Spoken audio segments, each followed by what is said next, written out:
NHS South Warwickshire Clinical Commissioning Group, or CCG, is the organisation responsible for commissioning health services for people in South Warwickshire. The CCG works with patients and local communities to improve health and transform care. By targeting areas where there is greatest need, and in particular in South Warwickshire we have a greater than average elderly population, over 65s. They have far more long-term conditions than the average population, and so we want to try and address that particular problem by involving patients in their own care.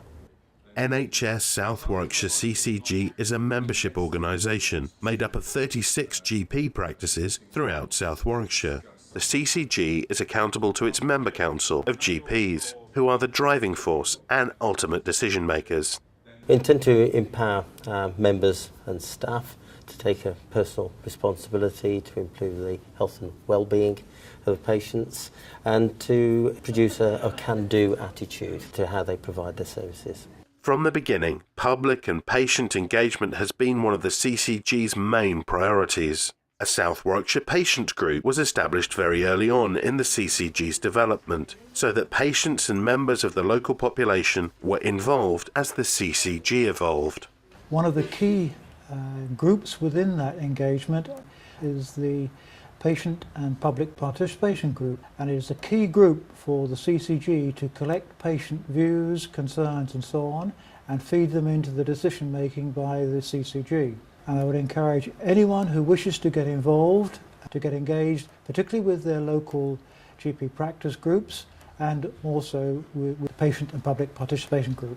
The CCG works to improve the quality of the services available. This includes initiating new projects and redesigning existing services so that they work better and more efficiently. One of the projects that the CCG has been involved with is about moving people whose medical care is complete out of hospital and into care home beds where their continuing care needs are assessed.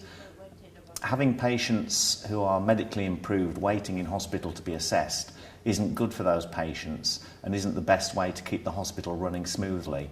Over the coming months, NHS South Warwickshire CCG will be implementing their integrated plan, which will provide the emphasis and focus for the services it will commission. To find out more, visit southwarwickshireccg.nhs.uk.